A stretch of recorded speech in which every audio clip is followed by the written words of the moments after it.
I wanted to yell for my husband, to tell him to get in the car, to do something, but my brain and body were no longer on speaking terms.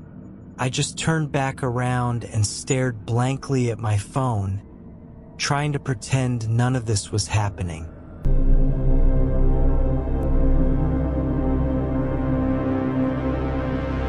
Welcome to Dark Reddit, your late-night escape into eerie calm.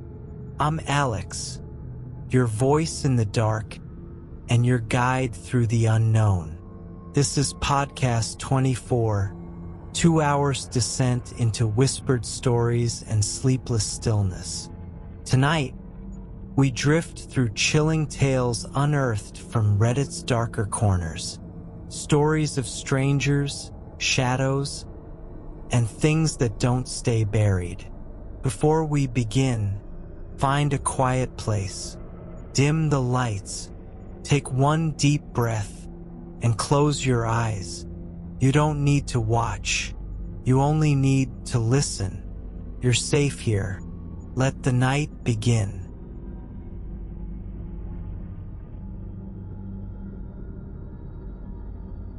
Some places do not want to be found. Some things don't want to be seen. And sometimes they let you know. Middle Georgia is nothing but trees, shadows, and long, empty stretches of dirt roads. The kind of place where the map thins out and silence thickens. It was out there, down one of those forgotten roads, where I held a hunting lease, several hundred acres of what used to be an old hunting camp. No one had touched it in years. It should have felt like a paradise for a guy like me. Instead, it felt wrong. I'm not a superstitious man. I don't believe in ghosts or Bigfoot or skinwalkers, but I do believe in instincts, and mine were screaming at me every time I was on that property. The cabin at the center of the land was run down, tucked deep into the woods. The road to it was almost swallowed by the undergrowth, like the forest was trying to take it back. There was a gate at the front, a big metal one padlocked, and yet somehow more than once I'd show up to find the cabin door wide open. Sometimes the lock still clicked in place, but the door, wide open. I told myself it was wind, maybe teenagers, maybe the latch wasn't catching. Whatever excuse let me stay. But the truth was that place never felt empty. Not really. Still, the hunting was good. Too good, honestly. Something about the food plots we kept was like a magnet for wildlife. I had a favorite spot along a small valley by the creek that cut through the southern edge of the lease. It was quiet down there, the kind of quiet that usually settles into your bones, lets you forget the world exists. Usually, but not this time. It was late November, almost dusk. I'd hiked down with my .308, climbed into the stand tucked between two big pines and settled in. Immediately, I felt off. There wasn't any real reason, just this creeping sense that I didn't belong there, that I was being watched. I chalked it up to nerves. I mean, we all get those moments out in the woods when your brain plays tricks on you, right? Still, I scanned every tree line more than usual. Kept my hand near the trigger, listened harder, and then it all stopped. I don't mean the feeling. I mean the woods. Everything went still. No rustling, no squirrels, no birds, just silence. Sudden and thick, like the entire forest had taken one long breath and held it. That's when the fear really kicked in. I sat frozen for a minute, ears straining. Nothing. I didn't see anything, but that feeling, the one that tells you something's wrong, was hammering inside my chest. It wasn't panic, not yet, but it was close. Light was fading fast. Too fast. I quietly climbed down, every step on the ladder echoing too loud in that dead silent valley. I tried to walk slow, careful, but I just wanted to get out, back to the cabin, back to a door that locked. I was about 100 yards away when I felt it. Not heard, not saw, felt. That weight behind you, that invisible pressure that says something is following you. I stopped. My boots crunched into the damp leaves. Then I turned. My rifle came up out of instinct, aiming low and steady down the narrow path behind me.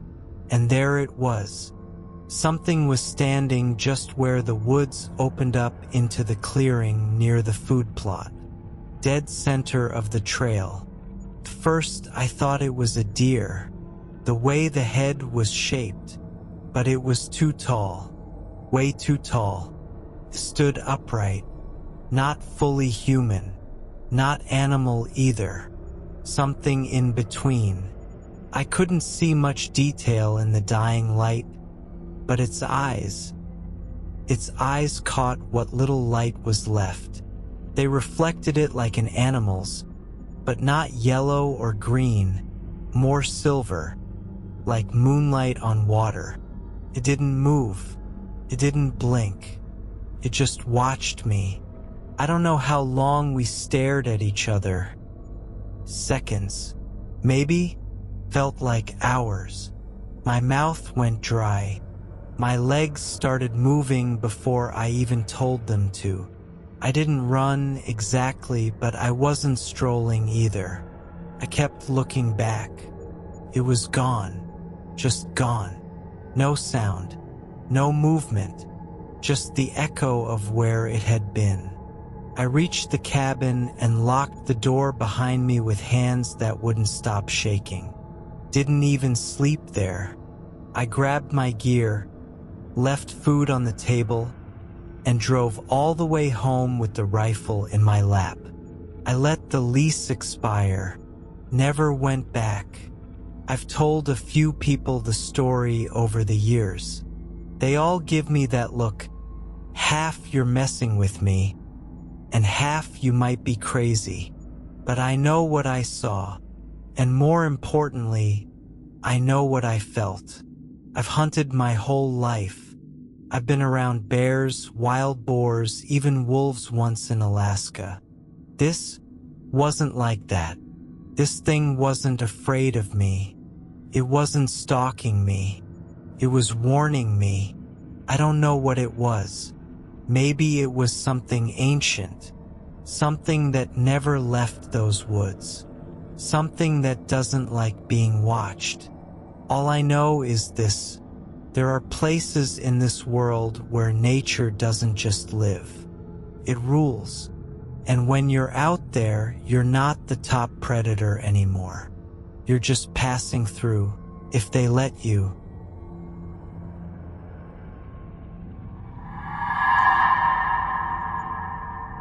I'm not going to hurt you. Funny how some words echo forever. Not because of what they mean, but because of when you hear them and how they make your blood run cold. It was one of those quiet, heavy nights. No breeze, no chatter, just the stillness that makes the world feel paused. My husband and I were on our way back home from a late dinner, the kind that runs long with too much laughter and a little too much wine. We needed gas. The needle was hugging E. And the last thing we wanted was to get stranded on some back road. We pulled into a gas station that was wedged at a strange intersection. Two roads forming a sharp angle, and the station was tucked right in that acute corner, barely lit. It felt like it had been forgotten by the city planners. Like no one driving by could quite see into it, not clearly. That's what I remember first. the seclusion. We were driving our soft-top Jeep Wrangler, windows off the back, just the bare bones. I stayed in the passenger seat, lazily scrolling through my phone, while my husband stepped out to pump.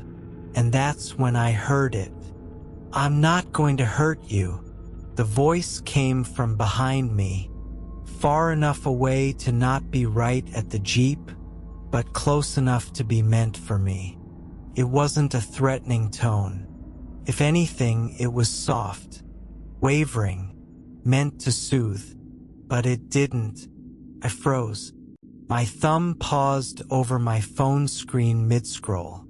Every hair on the back of my neck stood straight up, like an ancient instinct kicking in. I turned. Through the dark, beyond the open space where our Jeep's back window used to be, I saw a man. He had that weathered look, graying, wild hair sticking out beneath a faded beanie, a heavy, grimy coat that swallowed his frame, sleeves too long, hands buried in deep pockets. Something about him felt wrong. Not in a he's homeless and struggling kind of way, but in a this is not a safe person kind of way. And then it hit me how dark it was. That pump had no working light. There was a canopy above, but only one flickering bulb on the far side. From either road, we were almost invisible. He shuffled closer. "I'm not going to hurt you.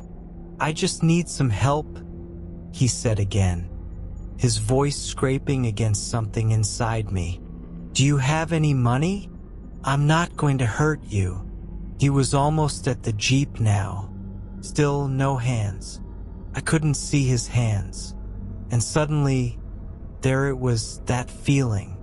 Like a siren. Like an alarm deep inside my gut that screamed run. Now, I wanted to yell for my husband, to tell him to get in the car, to do something, but my brain and body were no longer on speaking terms. I just turned back around and stared blankly at my phone, trying to pretend none of this was happening. Then, the driver door yanked open, and my husband jumped in with shaking hands. "I didn't finish pumping," he muttered, panic threading his voice as he fumbled with the ignition. The Jeep roared to life and we peeled out, the gas pump's nozzle still dangling from the tank. Forgotten. I turned in my seat just long enough to look back. The man was standing there, dead still, right beside the hose. No reaction, no chase, just watching us leave like he knew we would, like he'd been waiting. My heart was thundering. I hadn't realized I was holding my breath until we were half a mile down the road. Then my husband spoke. "I just had this horrible feeling," he said quietly. "Like I had to leave. Like something really bad was about to happen." My hands went to my face as I burst into tears. I felt it too. I didn't say anything, but I felt it. I told him about the man, the voice, the darkness, the fact I couldn't see his hands. I told him about the words I can still hear as clearly as if he were whispering in my ear. "I'm not going to hurt you." The ride home was quiet. We couldn't stop replaying it all, how we couldn't be seen from the road, how vulnerable the open Jeep had been, how those words somehow felt worse than if he'd just threatened us outright. Because why say that? Why insist? 2 days later, we watched a video by a security analyst named Scott Stewart, breaking down the Nairobi Mall attacks. One thing he said hit me like a freight train. In almost every case like this, there are people who say they had a terrible feeling just before it happened. Some listen to it and leave. Others ignore it, and they live the rest of their lives wishing they hadn't. I sobbed. I hadn't listened. I'd heard the alarm and pressed snooze. If it hadn't been for my husband trusting his instincts, we might not have left. And I will never forget how vulnerable we were, how isolated, how perfect that spot would have been for something to go very, very wrong. To this day, I don't know what that man intended. Maybe he was just a desperate soul who needed money. Maybe we overreacted. But I can't stop remembering his voice, the darkness, his hidden hands, the shape of his coat, and the fact that he chose the pump with no lights. And I can't stop wondering what might have happened if we hadn't driven away.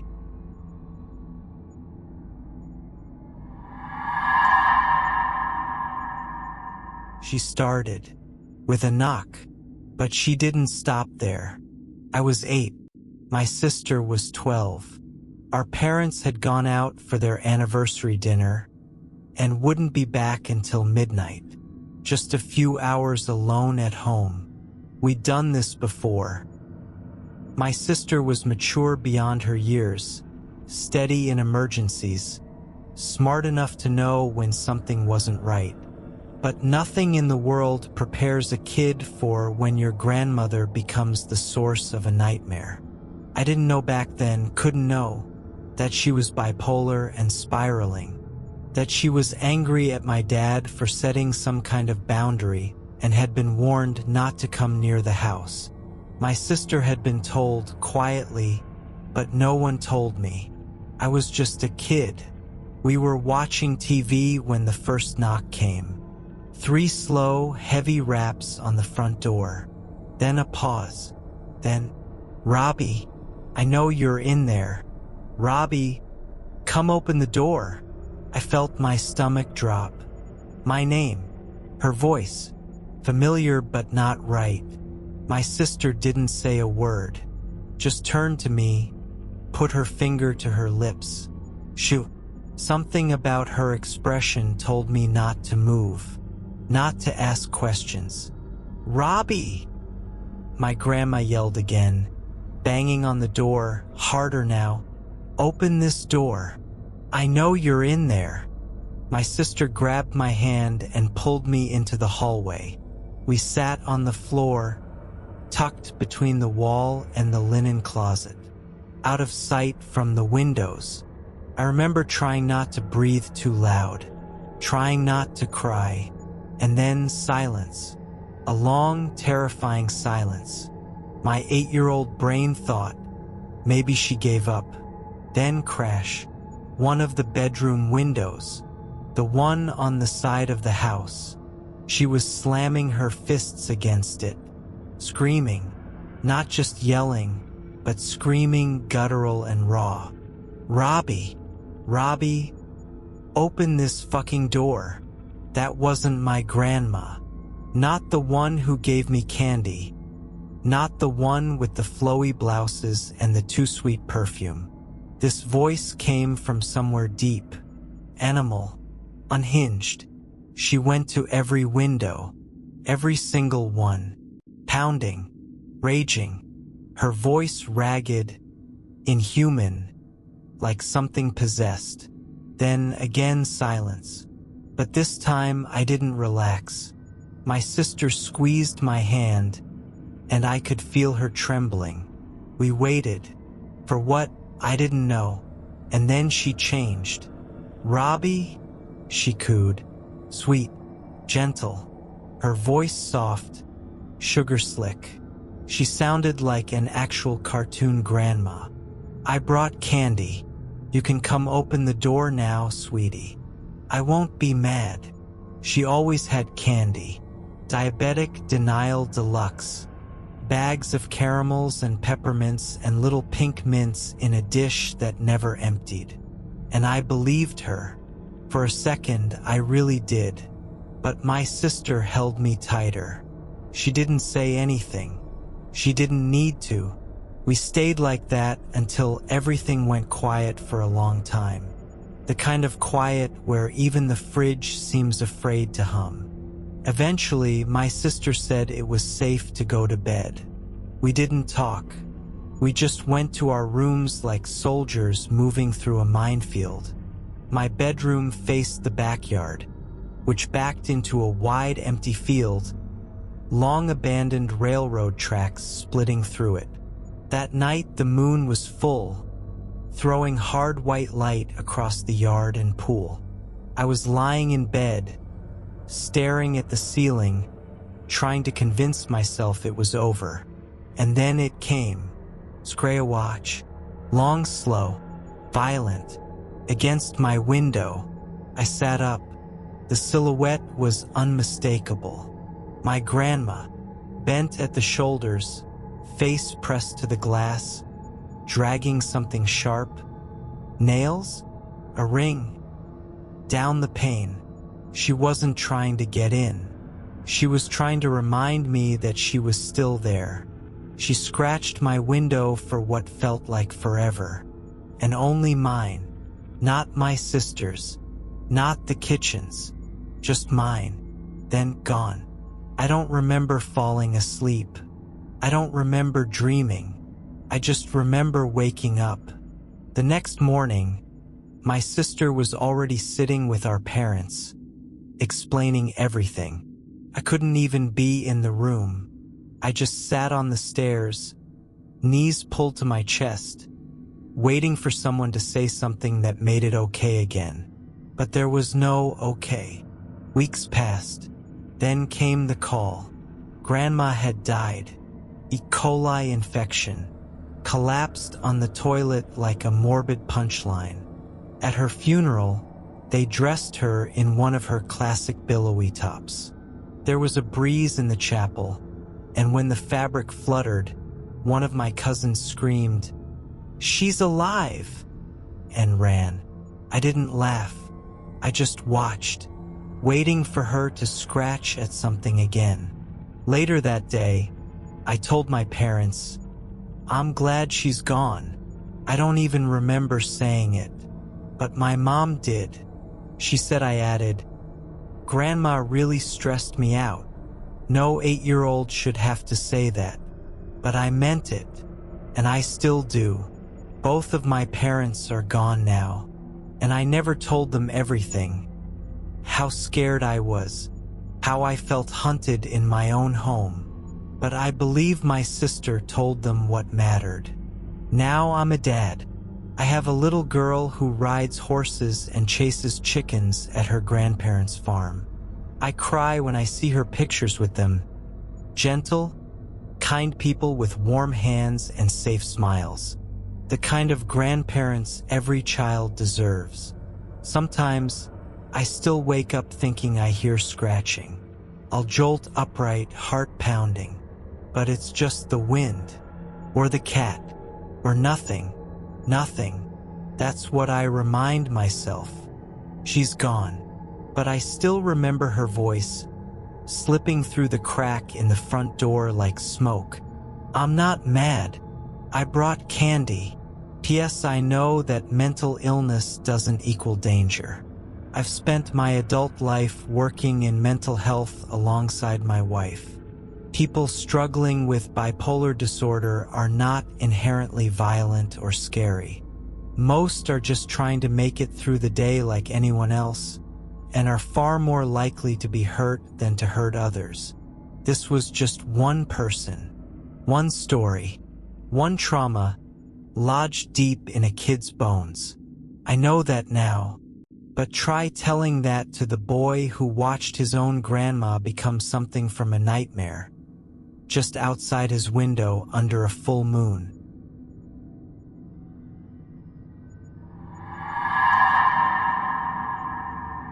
Some doors should never be knocked on. Some neighbors should never be acknowledged. It's hard to believe how much darkness can hide in a sunlit place. But I remember it all too well. My parents were teenagers when they got married, barely out of high school, barely into adulthood. I was born when my mom was 19, my dad 20. We didn't have much, just a one-bedroom upstairs apartment in a rundown complex that smelled like mildew in the summer and cigarette smoke year-round. I slept in my crib until I got good at climbing out and sneaking into my parents' bed, or into things I shouldn't. When I turned 4, my parents upgraded us to a 2-bedroom apartment downstairs in the same complex. It was nothing fancy, but I was thrilled to have a room of my own. It was my first taste of independence, of privacy. I decorated it with stickers, stuffed animals, and a big rocking horse I loved more than anything. Outside of my parents fighting constantly, loud, vicious arguments behind thin walls, life was mostly normal. I had a few friends in the complex. My cousin and her 3 kids lived nearby, so there was always someone to play with. Childhood in chaos still has pockets of joy. But it changed when I was 6. That's when she moved in. I wasn't home when the neighbor arrived, but the first weekend I went out to play on my big wheel, I saw her.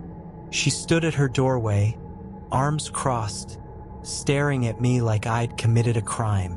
Her eyes were sharp, her jaw clenched.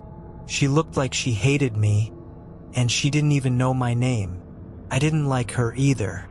I didn't understand it then, but something deep in my chest felt wrong when she looked at me.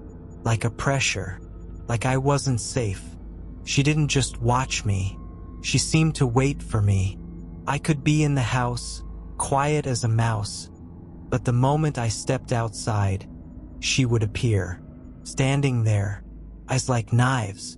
Sometimes she muttered things I couldn't hear, and once I saw her mouth moving, but there was no sound, just her lips forming words that weren't meant to be spoken out loud.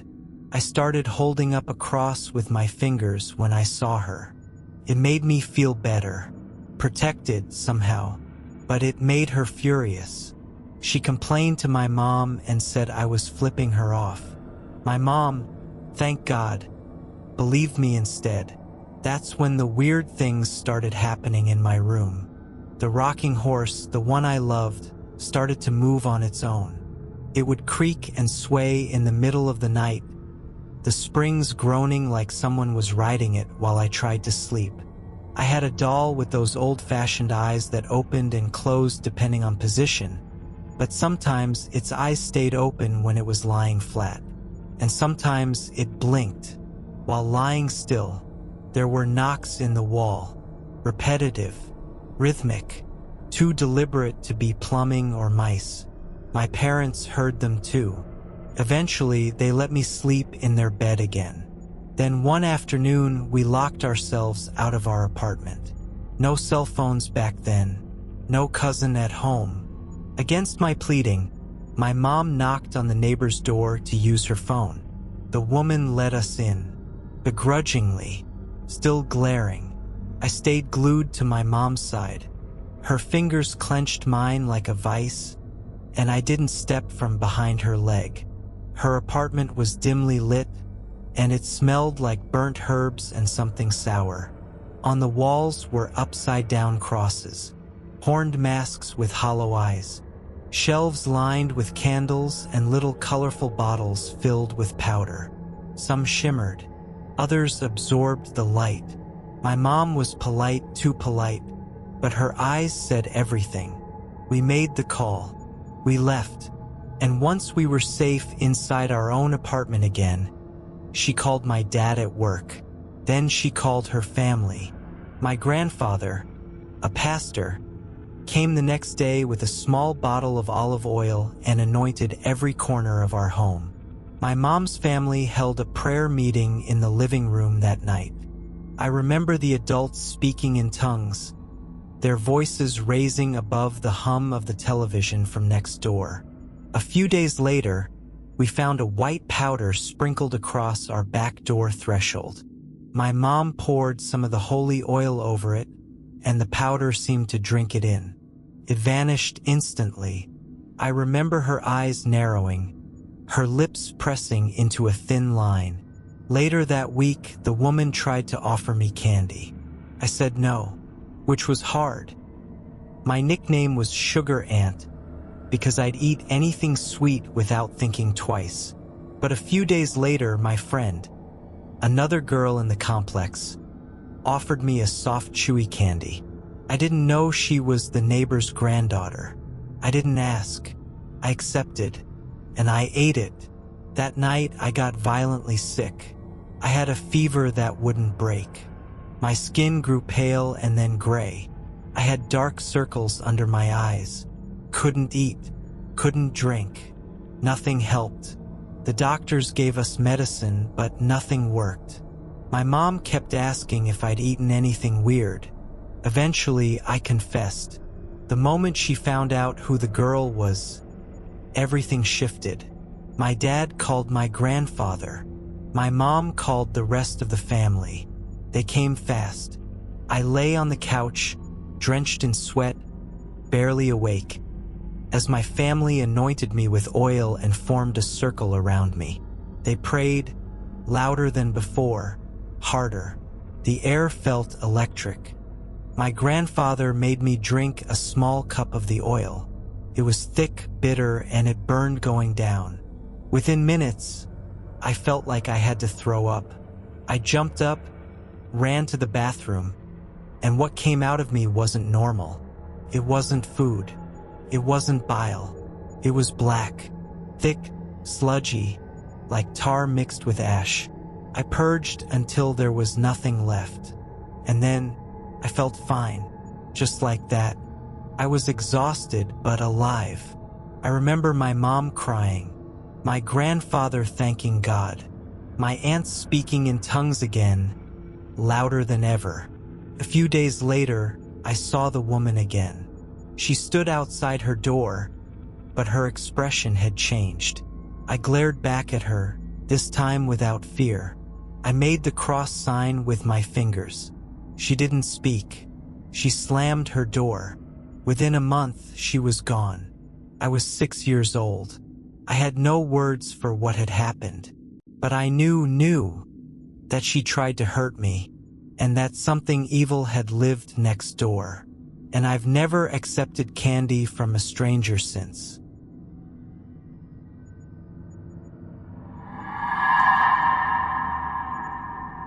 It started with a YouTube video, but it didn't end there.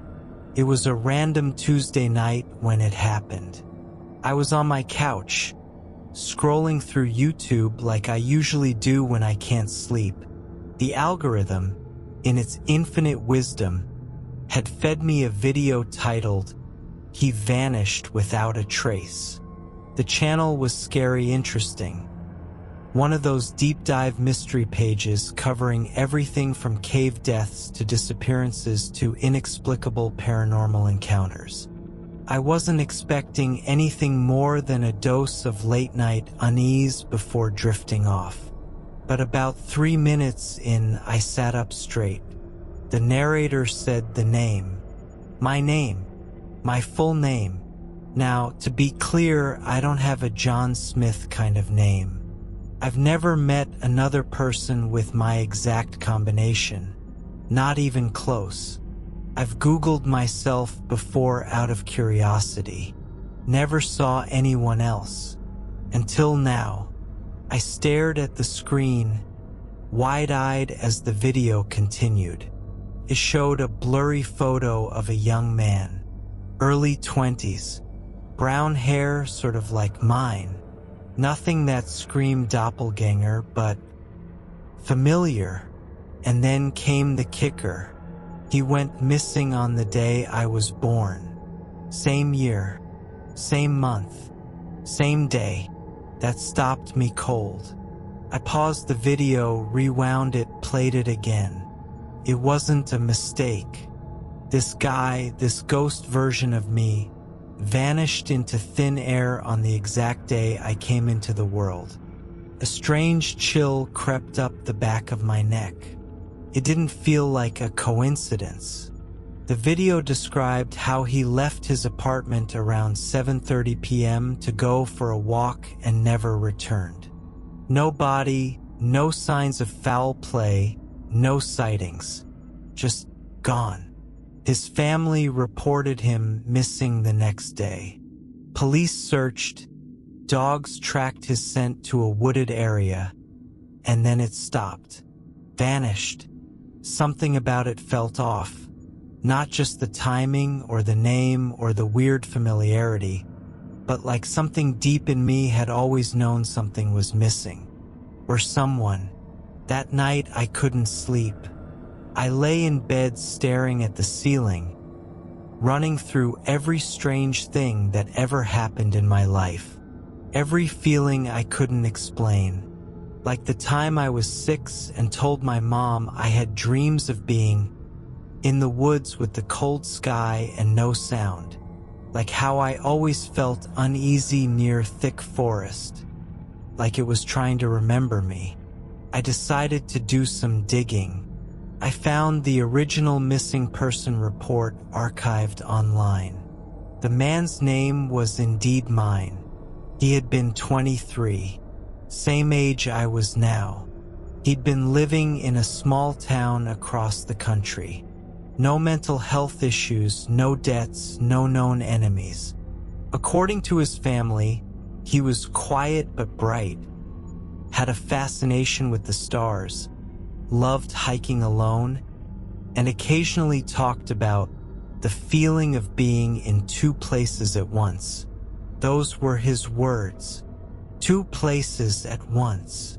I stared at the screen, heart pounding, because that's exactly how I described a sensation I sometimes got, usually at dusk or dawn when the light felt like it didn't belong, like part of me was elsewhere, flickering in and out of sync. I told my friend once jokingly, maybe I glitched when I was born, but it wasn't funny anymore. I reached out to the channel owner, explained the weird coincidence, how I shared the name and birth date. He thought it was interesting, cool even, but didn't have any extra info beyond what was already published. Still, he thanked me for reaching out and said he'd let me know if anything new came up. Then things started happening. A few days after watching the video, my phone rang at 2:43 a.m. No name, just a number I didn't recognize. I let it go to voicemail. When I listened to the message, it was just static.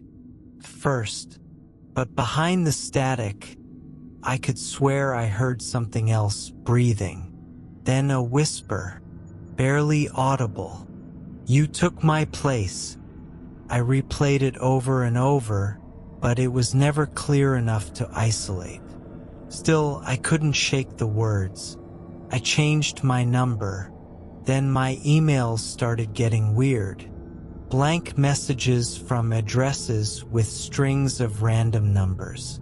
Subject lines that read things like, "Did you feel it too? Not supposed to be alone. Echoes remember."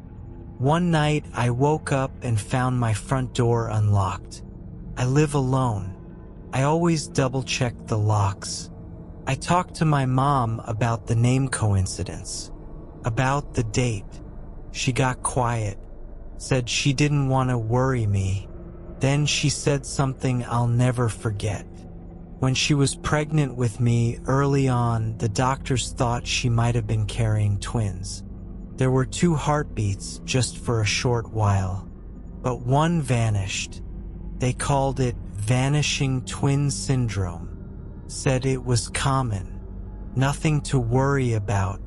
She brushed it off because I was born healthy, perfect even. But sometimes she admitted she had dreams.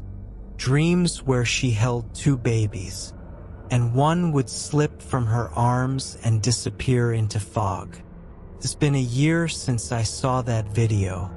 The man with my name and my birthday is still missing. Unfound, unclaimed, unrest. I think about him every day. Sometimes I wonder if I'm living his life. If something happened in those early moments, some cosmic error, a split, a merging of timelines, a trade. Maybe I wasn't supposed to make it. Maybe he was. Maybe I carry what's left of him inside me. And sometimes when I look in the mirror at night, I swear, the reflection hesitates before copying me.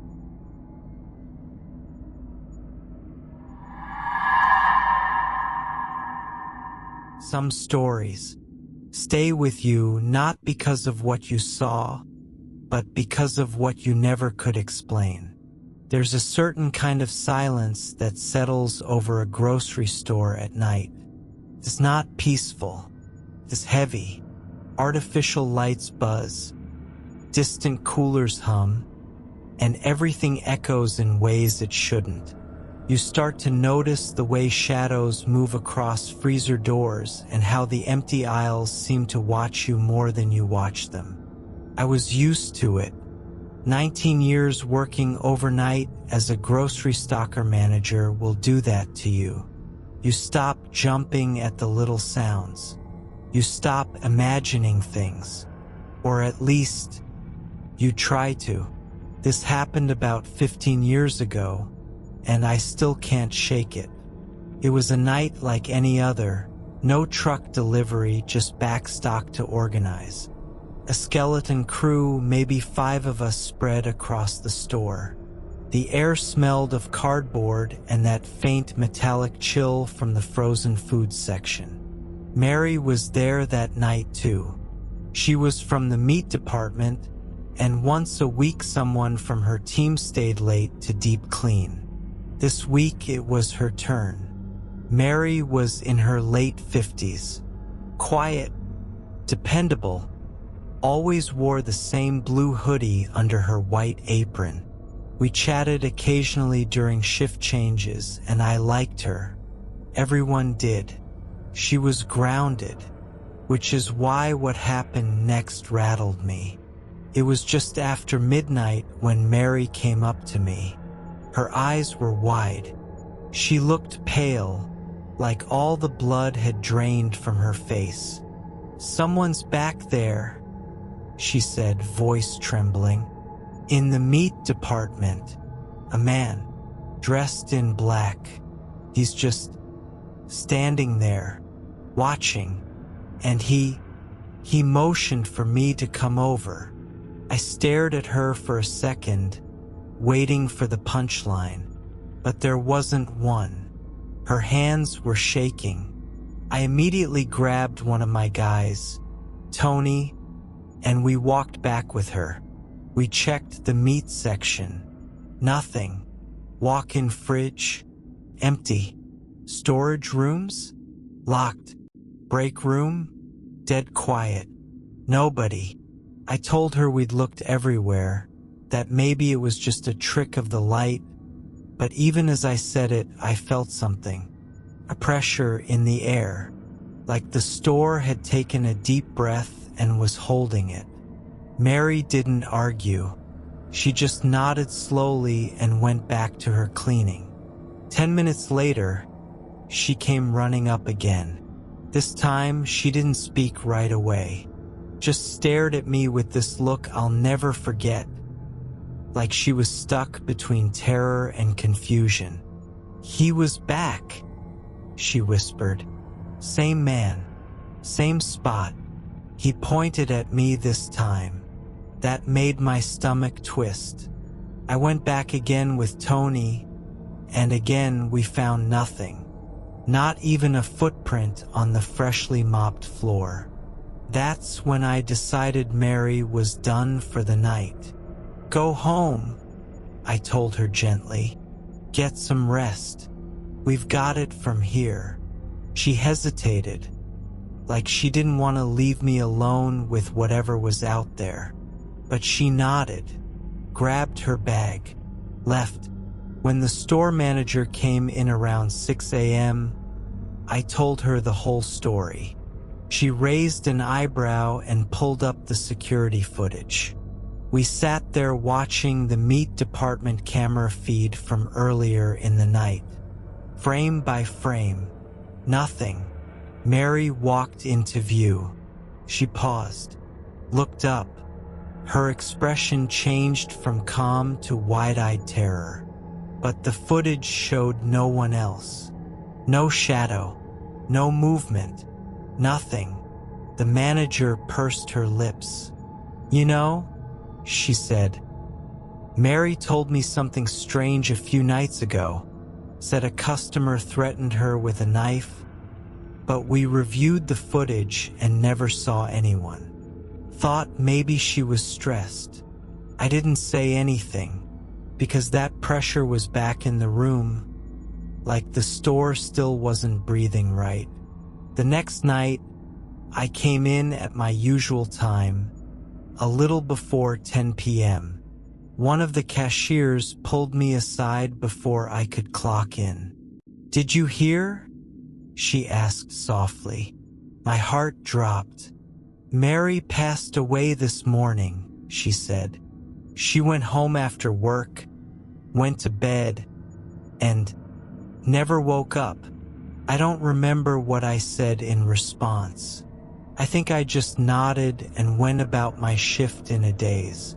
Her locker was still there, her blue hoodie hanging inside, her apron, still faintly stained with meat juices, folded neatly on the shelf. The meat department was quiet that night. Too quiet. I played it over in my mind 1,000 times. What did she see? Who was the man in black? Why did he only appear to her? Why did he want her to come to him? The rational part of me says it was stress, exhaustion, maybe the beginning of a heart problem manifesting as hallucinations. But the part of me that remembers the look in her eyes, the genuine terror, the instinct-level fear, can't accept that. There's something about that department, about the way the cold seeps into your bones, about how sometimes even when you're the only one in the store, you feel watched. I stayed at that job for a few more years. The meat department got remodeled eventually. Mary's locker was reassigned. Her name faded from the schedule board. But every now and then, especially when I worked the meat aisle alone, I'd feel it. The shift in the air, the hum of something unseen. And once, just once, I thought I saw a shadow at the edge of the cooler door, standing perfectly still, watching.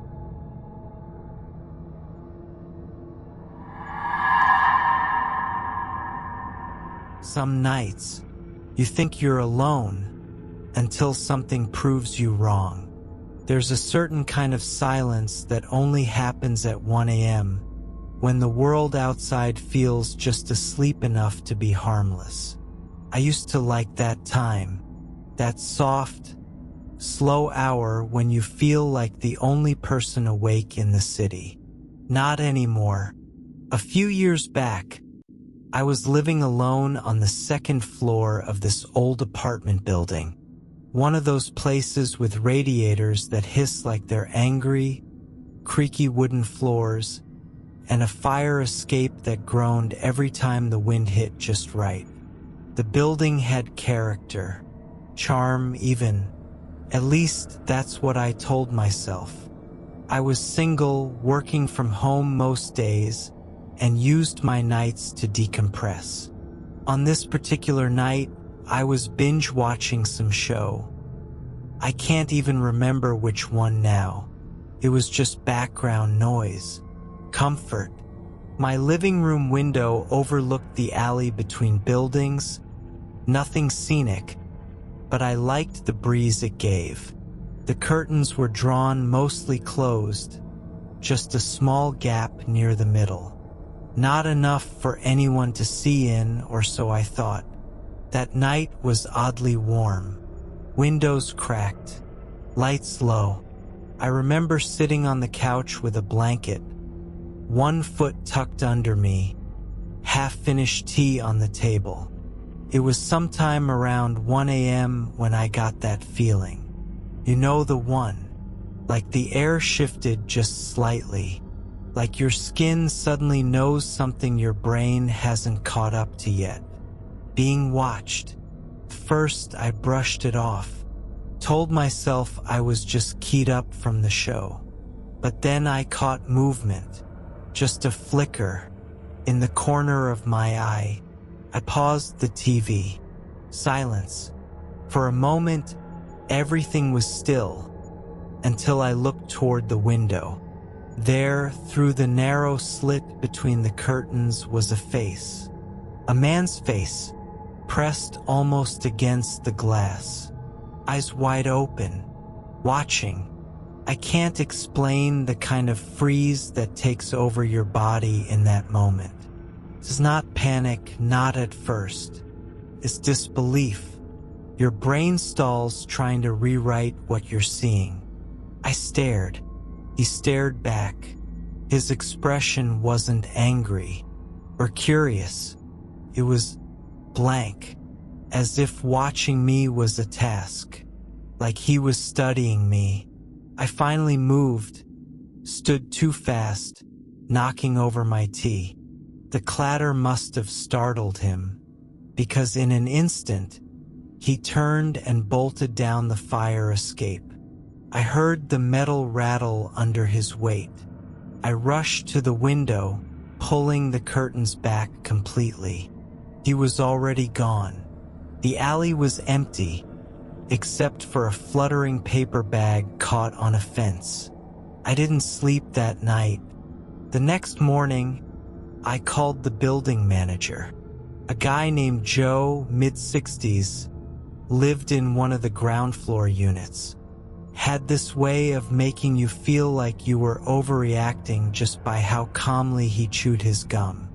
When I told him what happened, he stopped mid-chew. "You're not the first," he said. Apparently, over the past month, a few residents had mentioned strange noises on the fire escape. One woman on the third floor thought she saw someone trying her window. A guy on the first floor claimed someone had rattled his doorknob late at night. No one had seen a face. Until me. Joe called the police to make a report, but there wasn't much they could do. The guy was gone, no security cameras pointing toward the alley. Just a vague warning to be careful and keep your windows locked. Helpful. I became obsessed. For the next few nights, I barely slept. Every creak made my skin crawl. I kept the curtains shut, locked the windows, triple-checked them before bed. I even stacked a chair in front of the window the way you see in movies, like that would help. But nothing happened. Not for a while. Just as I started to let myself relax again, something changed. It was a Thursday. Quiet. I'd had music playing as I cleaned, windows closed, curtains drawn tight. As I passed by the front door, I noticed something strange. A folded piece of paper slipped under the door. No name, no handwriting, just a single word typed in bold. "Saw you." I won't lie, my knees gave out. I had to sit down. I lived alone. I hadn't told anyone else about what happened. Not in detail. And yet there it was. A message. Not threatening, not directly, but enough to let me know it wasn't over. I showed Joe the note. He didn't chew his gum this time. Called the cops again, who basically shrugged and said, "No direct threat. Nothing we can do." So I bought a camera, installed it myself, motion activated, aimed right at the window and the fire escape. For 3 weeks, nothing. Just raccoons, wind-blown leaves, the occasional moth flying too close to the lens. And then one night, at 3:17 a.m., I got the alert. Motion detected. I opened the footage. My heart stilled. The man was back. The camera caught him standing just beyond the window, face partially shadowed, but unmistakably him. Still wearing black, still staring, but this time he didn't move. He stood there for 8 minutes, not moving, not knocking, just watching. Then he slowly turned and disappeared back down the fire escape. I sent the footage to the police. They came out again, asked me a few questions, patrolled the area. No leads. I moved a month later, broke my lease, packed in a rush, left the building behind. I don't leave my curtains open anymore, not even during the day. And every time I pass a fire escape, I feel that old pressure return, like the air is waiting to whisper something back to me. I still have the footage. I've watched it more times than I care to admit, and sometimes I wonder, was he watching me, or was he waiting for something?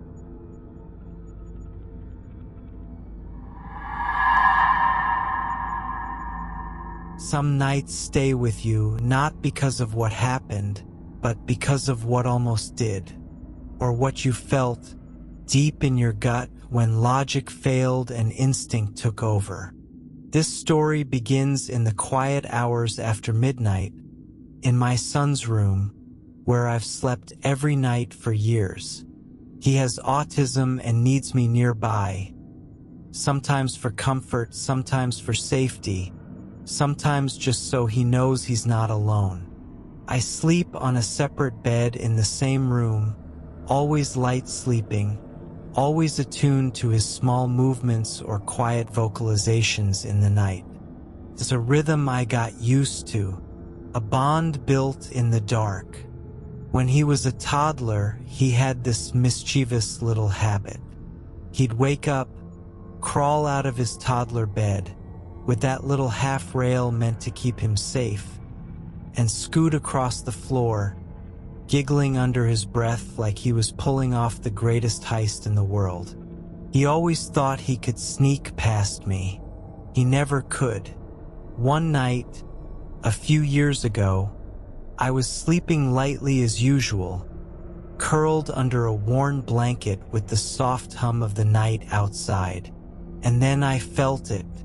The mattress shifted. I wasn't dreaming. That's the thing that stuck with me most.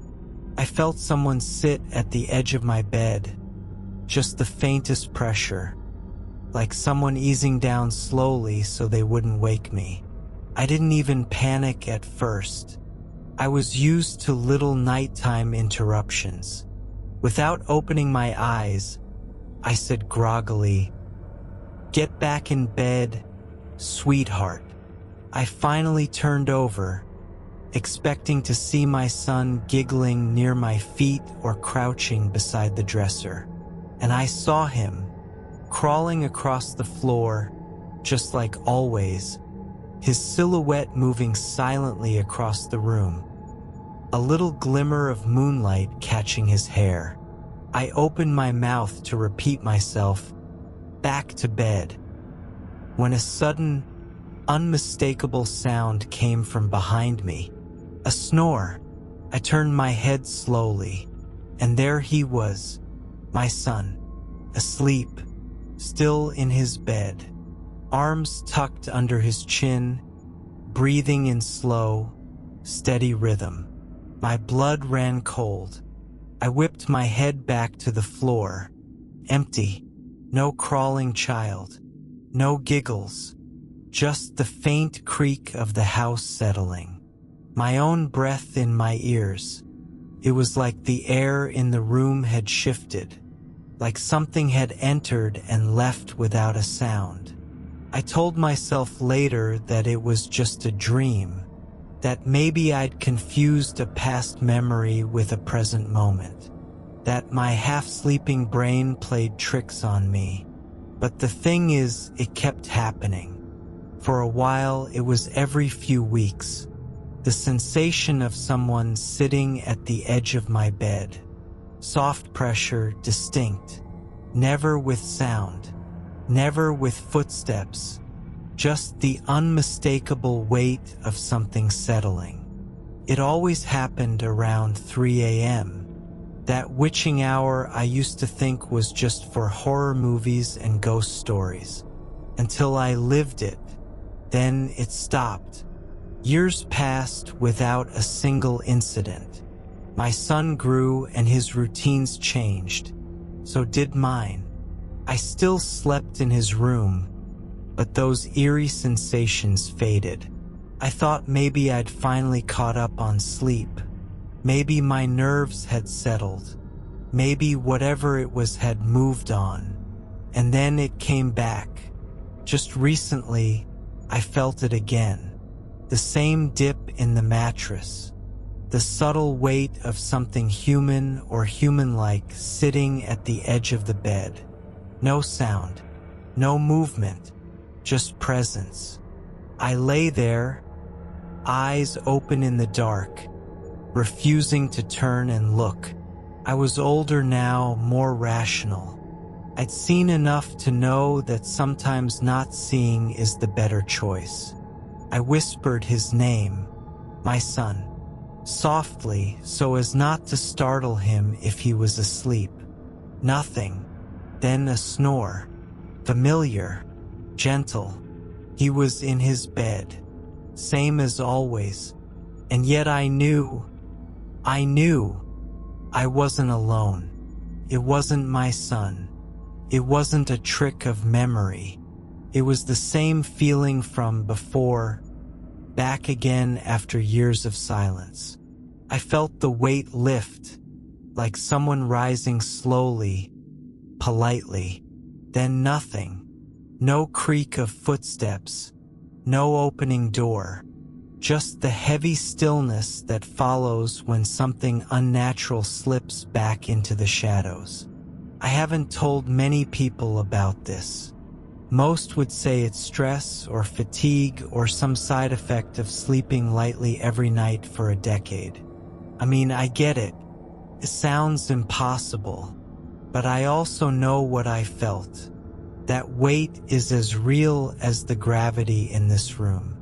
And it's specific. It doesn't feel like a blanket shifting or a spring groaning. It feels deliberate, like someone is watching, like someone wants to be near. Sometimes I wonder if it's something harmless, a residual echo, a loop of time, maybe even a protective presence, some past version of me watching over my child like I still do.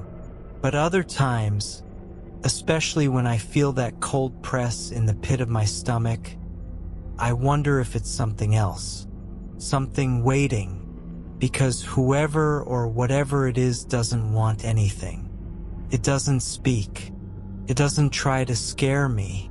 It just sits at the edge of my bed, watching, waiting, and I can't help but wonder if one night it might not leave so quietly.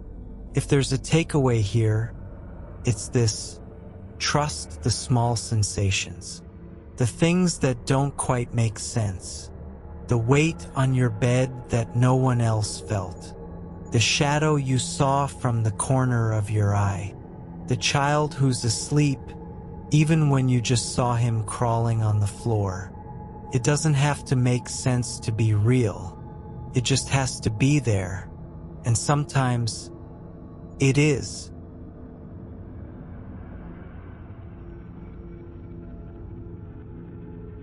You've made it through the hour. The stories are over now, and the night is quiet again.